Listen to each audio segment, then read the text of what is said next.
not like, of course you were shining before, but I felt like you were dancing on this one. Yeah. I felt like you was just crazy. Like, yo, I felt like it was like it was always your time. It was your time to prove it. Is that something you had in your mind when you was going in recording? Oh, for sure. Okay. You know what I mean? Enough is enough. Mm-hmm. You know, I'm chill, you know what I'm saying, laid back, but it's time to pop it, you know what I mean?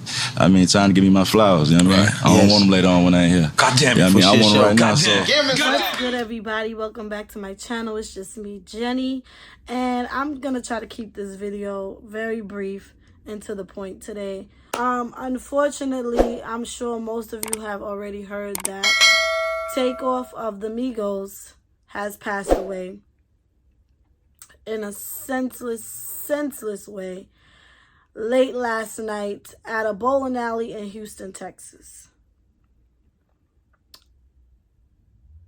There are many details still coming out as we speak. I just know that about 5-something this morning as I'm getting ready for work, I just saw the headline, Quavo and Takeoff both gunned down. Takeoff is deceased. Now, I was immediately in shock, like, what? So I started looking it up. Nothing else was covering this story. So I'm like, is this a rumor? A lot of people had no idea what was going on, if it was true. If not, a video began to circulate of a man laying in a pool of blood, which appeared to be Takeoff. It was unclear of who exactly it was. You just saw dreads and a man, but as more footage started to come out, it was very obvious that it was Takeoff laying there deceased, and Quavo, who was not harmed in this situation, was right by his side. And there's so many things, so many speculations of why this happened. But it has been confirmed that it was over a dice game. A dice game that he was not even playing in, caused this man his life. Now, some people are saying it was Quavo's fault. It's, at that point, it doesn't even matter. My main thing is we have to be outraged. As Black people, we have to be outraged about this as well. Because at this point, it's really ridiculous. The senseless shootings, the senseless killing of our Black men by the hands of other Black men, it has to stop. From what I could see, Takeoff was a very humble to himself kind of guy. Doesn't seem like he bothers anybody. He's in his own world, in his own lane, doing his own thing. With an album just coming out with just him and Quavo, you know, they were working on, you know, branding just the two of them. And he just did a recent interview on Drink Champs where he said, I'm ready for my flowers now. I don't want them when I'm gone. I want them now. And it's like, right as he is about to get them, his life has been cut short. So many things I want to address with this situation. First things first, obviously, condolences to that man's family, to his loved ones, to the fans, to everyone who loves him. We're all deeply sorry for the loss. I'm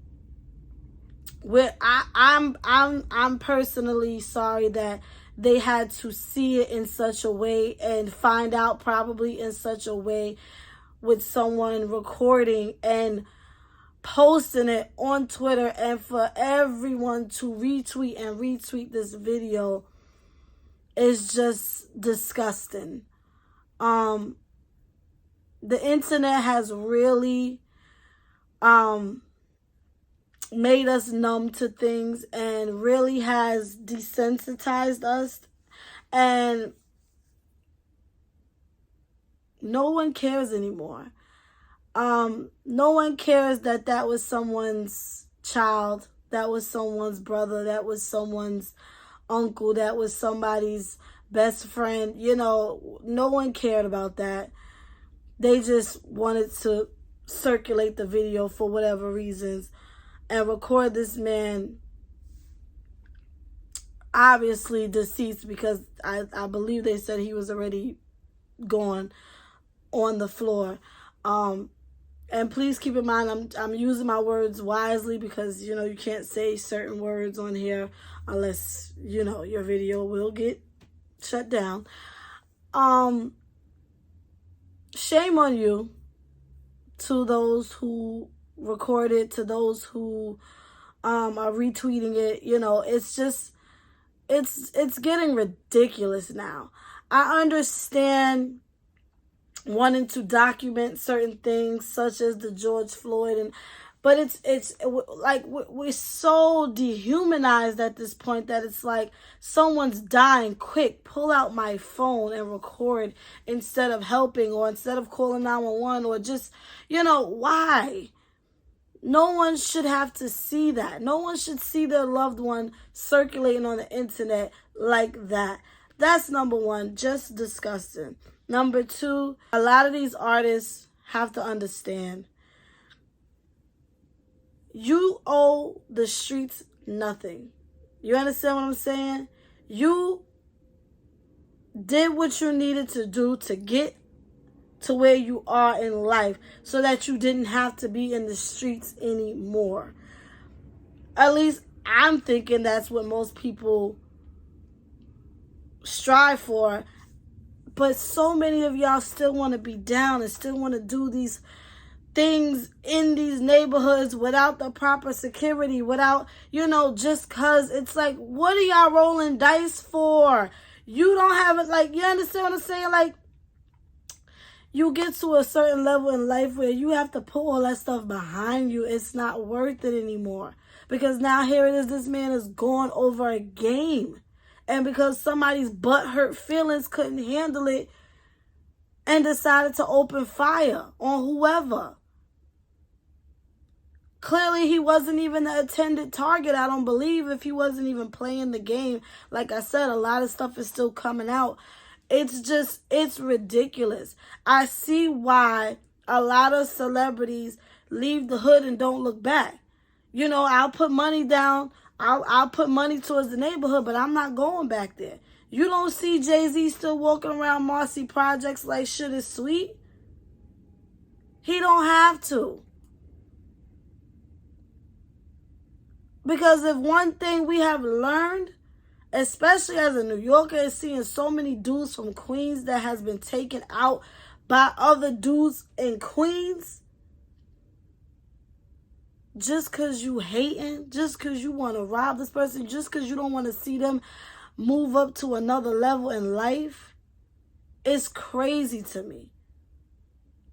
It's a cold world out here. And if this ain't another prime example, you got to leave and don't look back. Period. You can't move how you was moving when you was just a regular. More importantly, we have to, as black people, be just as angry about this as anything else. Because we're doing it to each other right now. We're doing it. We're taking each other out. Black men deserve to grow old. The fact that you can pull out a weapon and take another man that looks just like you, take their lives, knowing that these others are already doing it on a regular, and you're helping them. Over what? Over a few dollars? Over a chain? Over some jealousy?